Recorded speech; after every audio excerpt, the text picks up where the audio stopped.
And many of us are proud to say that our children do not speak Igbo. Now, languages are really wonderful. I think the more languages one can speak, the better. I personally would like to learn Hausa.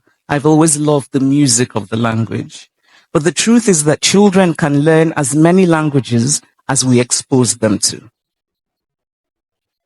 But what is happening in Igbo land is not about whether children can learn languages or not. It is the result of the lack of value for what is ours. We do not value what is ours.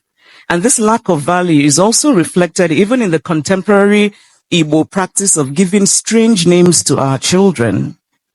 Names we like, not because of their beautiful or deep meanings, but because they can be easily shortened to sound Western.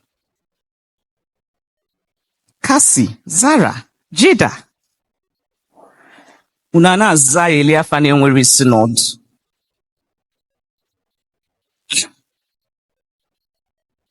If any of you have those names, I won't blame you. It's your parents I blame.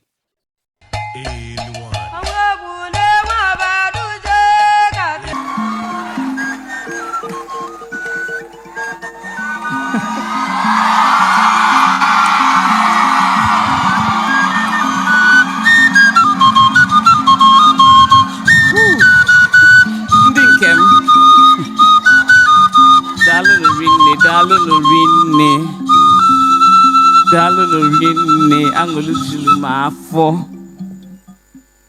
unu manu unu mulum Igbo mulum jeche ebe niile na eje ebe niile Igbo mulum.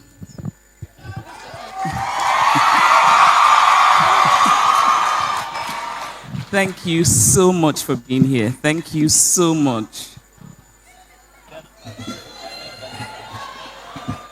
This is tough. Okay.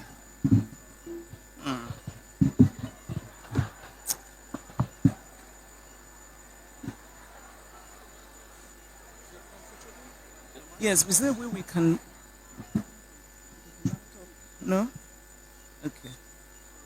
Okay, that's fine. Okay.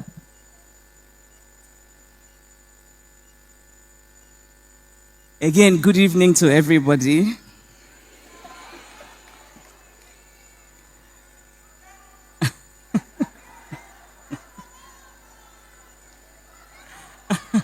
Ndinkem. Ekenekwa munu. Ekenekwa mundinkem. Dalunu rinne. Thank you so much for being here. And I have to apologize for being late. Bikunu emekwana kansime. Obono bikunu.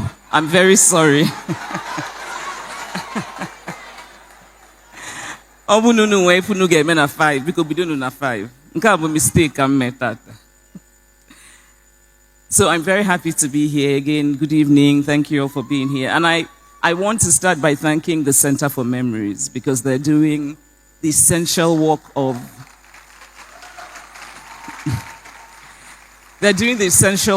preserving our collective memories. I also want to thank my dear friend James Ngbueze. Rebecca James, no? Okay. Get there. Ngbueze. I want to thank James for the depth of his love for Igbo land, and I want to thank him for the breadth of his intellect. James actually persuaded me to deliver a lecture today rather than to read from Dream Count. Dream Count was published in March, and for the past few months, I've been traveling on book tour in different parts of the world, and now I am here, back home in Nigeria, and I consider this my homecoming. I was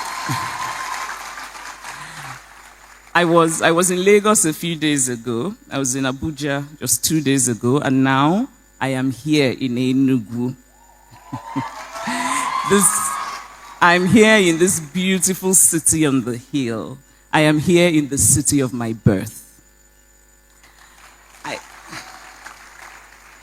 I drew my first breath about 2 kilometers away from where we are today, at the University of Nigeria Teaching Hospital, on September 15, 1977.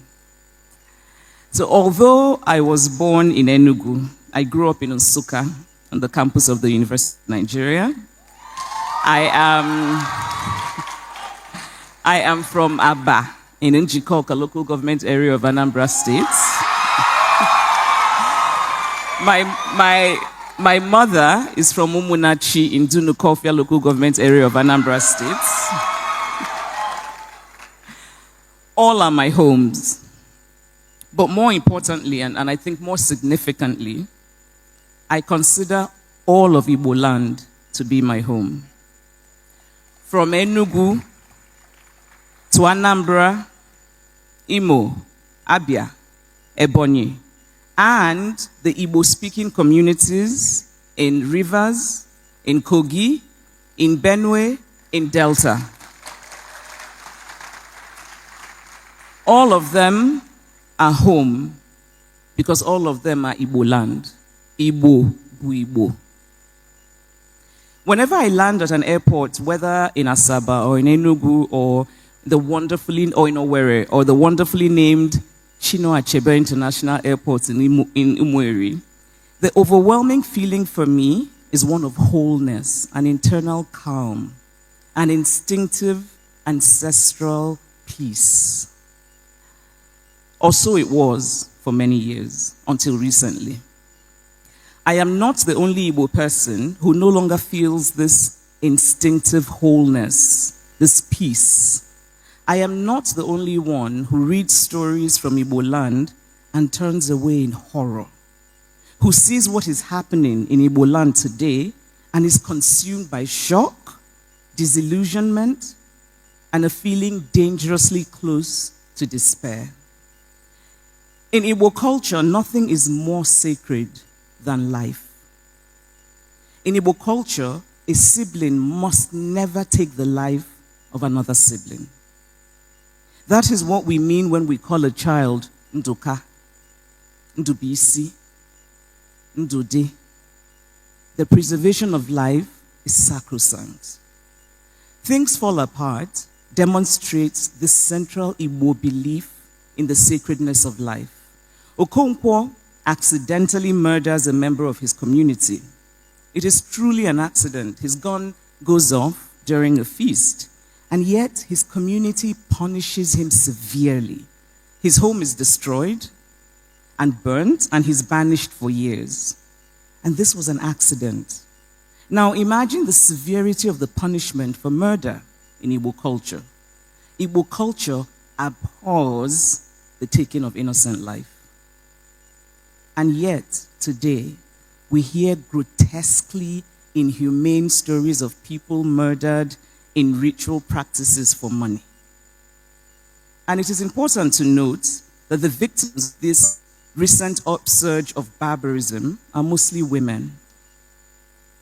It is not just infuriating, but it is mentally disorienting to even contemplate that in 21st century Igbo land, women are considered expendable ingredients in the blighted act of evil rituals. Igbo women who historically have been strong, have been valued. Igbo women like the Omu, whose boats led expeditions in pre-colonial times. Igbo women like the female king in Enugu Ezike. Igbo women who participated in the Aba Women's Riot in Women's Rebellion in 1929. Igbo women who through centuries have traded and shown initiative, and now we are reducing women to victims of money rituals. Ndi Igbo, what is happening to us? When did this particular reign begin to beat us?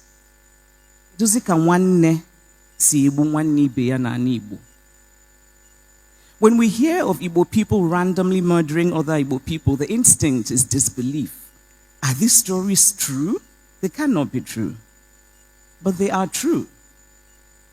How can they be true? How can they be happening among one of the great early civilizations in West Africa? The home of the Leja iron smelting that dates back to 2000 BC. Ibuku bronze with its muted extravagance that dates back to the 9th century AD. The home of the fabled Nri kingdom of the 10th century. How can this be happening among a people traditionally known for greatness and for achievement and for hard work? How can this happen among Igbo people who have long been known for the interesting dualism at the center of their culture, one of individualism on one hand, and the other of a communal ethic? Igbo people who are known for gathering together to help one another. In the words of a missionary who visited Igbo land in the late 19th century, the Igbo people show an unbending sense of justice and a surprising intelligence. Now let us ignore that surprising.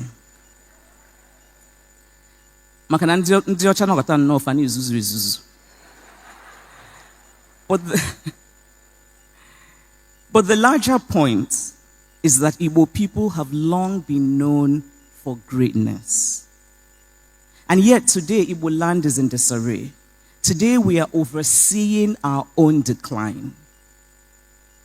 There are, of course, the smaller desecrations that we have wrought on ourselves in the past 30, 40 years, one of which concerns the Igbo language.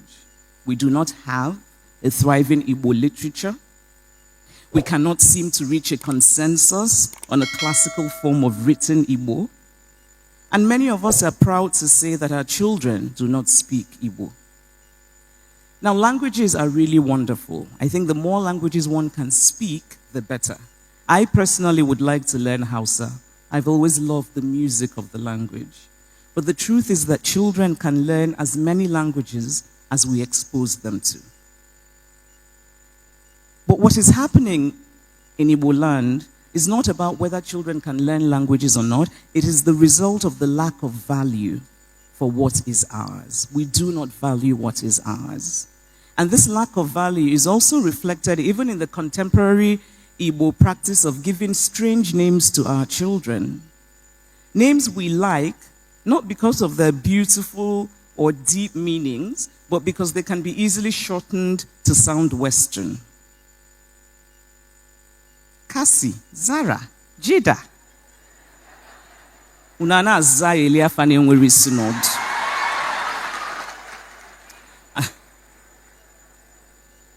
If any of you have those names, I won't blame you. It's your parents I blame. But as an aside, I've noticed during my book signings, and I've done many book signings, but particularly the ones here in Nigeria, I've noticed that many of my Yoruba fans who come to have their book signed and they tell me their names, they always say very proudly their full names. Oluwatobilola. And I have to tell you, I find this deeply admirable, but also I feel a kind of whimsical sadness because that almost never happens with my Igbo fans. Ndizara Nakasi.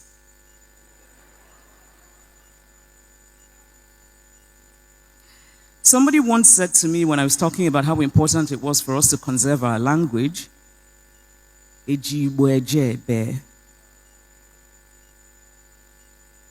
not only is that an example of remarkable stupidity, but we must remember that human needs are not merely material. So this person was talking about, I don't want my child to learn Igbo. Igbo will confuse my child. My child will not get a good job. But human needs are not merely material. We must feed our bodies, of course. We must think about what will give us a good job. But our souls must also be fed. And it is dignity that feeds our souls. So the country of Iceland has about 400,000 people, a very tiny country, but they put so much effort into preserving their language. I've never heard an Icelandic person, the few times I've visited, say something like, Eji Icelandic ejebe. And Ireland, the Irish language, which was in decline under English rule, recently, the Irish government has put a lot of effort into reviving the Irish language. The Irish language is spoken only in Ireland. The Irish language is not really a language that is going to get the Irish people international jobs, but they're preserving it. They're preserving it, and that act of preservation is an act of love, it is an act of value, it is an act of dignity. And so to anyone who says, Ejibwejebe, not only are you lacking in intelligence, sorry, but this is true, you must also remember that we must feed our souls with dignity. And so while all of these issues, language, names, are significant, we must focus now on the large fire that is burning up Igbo land. Ndi Igbo ka anyị teta n'ụla. Let us wake up. Ife emebigo na anyị Igbo. As Igbo people, we often speak of political marginalization. Whenever you're gathered among Igbo people, the next thing you hear is marginalization. They're marginalizing us. We should talk about marginalization. I think any honest assessment of Nigerian history since 1970 must acknowledge the political marginalization that Igbo people have suffered. But it is time to suspend the subject of marginalization until we have cleaned house. We are giving those who want to marginalize us even more reasons to justify that marginalization. We must first clean house. Part of that house cleaning must involve a concerted return to unity. We must unite. We must unite. Unity is not the absence of difference. Unity does not mean that we all agree on everything. Unity means a decision to come together for a greater goal despite our differences. Unity is a beautiful act of sheer will. Unity is an act of intelligence. Unity comes from the ability to think lucidly. If all of the governors of the Igbo-speaking states and all of the senators from the Igbo states decided to come together in unity and put away party affiliations, it would confer on Igbo land a great bargaining power for policies that will benefit all of Igbo land. Different ethnic groups in multi-ethnic countries across the world all engage in this kind of political bargaining. But for this to happen for Igbo land, there must be unity. But first, I want to return to what I said earlier, Igbo, bu Igbo. The contemporary distinctions we often make today about Igbo identity, they're not cultural identities, they're political identities. There's a difference between a cultural identity and a political identity. When we say somebody is Delta Igbo, it is a political identity. It is not a cultural identity. Igbo-speaking peoples are one nation, one language, with different dialects. All languages have dialects. A dialect is not a language. So let us use Germany as an example. Germanic tribes have existed for centuries in Western Europe, but it was only relatively recently in the 19th century that these Germanic tribes decided to come together with the different dialects of the same language, German, and they united to form what we now know as the modern German state. Political identities are acts of political expediency. They're transient, they're fleeting, and they're hollow at the core. But cultural identities come from shared language, shared traditions, shared ideals. All Igbo peoples are Igbo. Nobody is more Igbo than another. Igbo bu Igbo.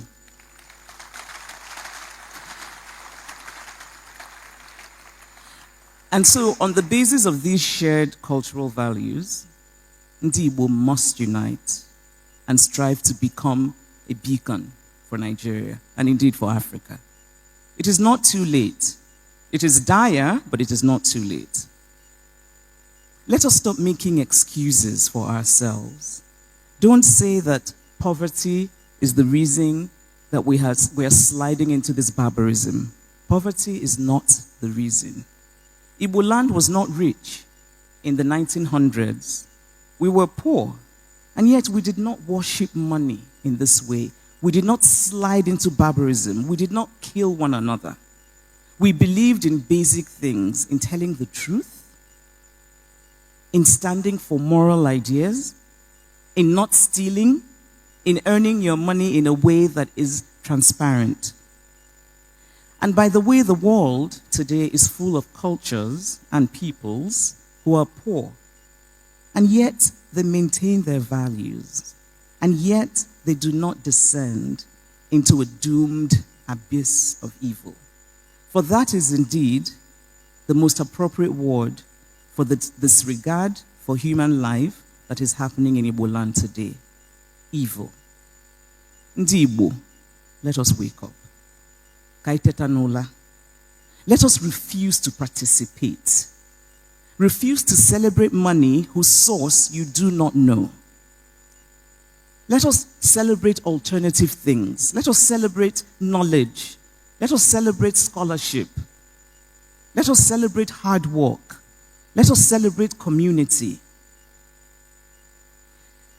We must remember that we are a great people. We have to remember that we are people who make remarkable sacrifices to live their dreams wherever they find themselves. We are people who have mastered the art of surviving the most unaccustomed parts of the earth. Let us not forget the wonderful, unique apprenticeship system that we have, Mwa boy. Often we forget the Mwa girl, where young women learn things like sewing from women, and the wonderful and unique rituals and expectations that those involve. Ndi Igbo, let us remember who we really are. We cannot become untethered from the harness of our proud and beautiful history and heritage. Igbo must once again mean what it truly means. Not selfishness, but community. Not violence, but a fierce desire to succeed through hard work, diligence, honesty, truth-telling. The very essence of our existence as a people is being eroded, and it is an aggressive, ugly erosion. We are overseeing our own decline. We are we are participating in our own destruction. How can this be? We must reclaim our heritage. Like Umuofia, before the coming of the missionaries, we must insist on the basic threshold of decency. Do we as a people endorse these practices? Do we accept Egombute as a legitimate route to success? Where is the gatekeeping role of the community over every member? Something that has been central in Igbo culture for centuries. Every success needs validation from the cultural milieu that birthed it. We hear success stories, but in most cases we see only the success but not the story. What is the story behind the successes that we celebrate today?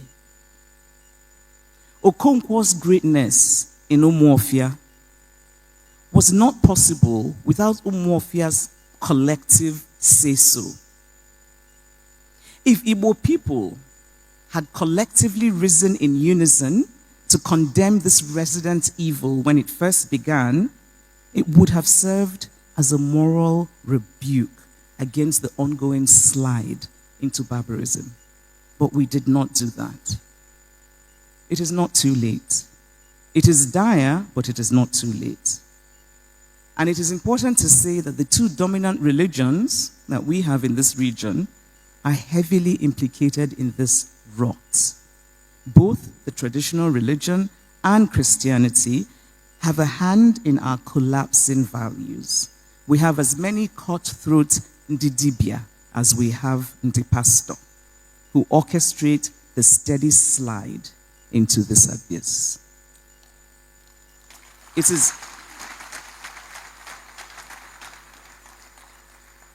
is time to clean house. We should not accept what is happening. If there are those who seek to destroy us, we should not help them. We should not arm ourselves with guns. We should arm ourselves with a return to values. Arm ourselves with knowledge. Arm ourselves with strong sense of justice, morality, fair play. Those are the true Igbo values. It is not too late. We must wake up now. Ndi Igbo, ka anyị teta n'ụla kita. Let us return Igbo land to the glory that it deserves. Dalunu.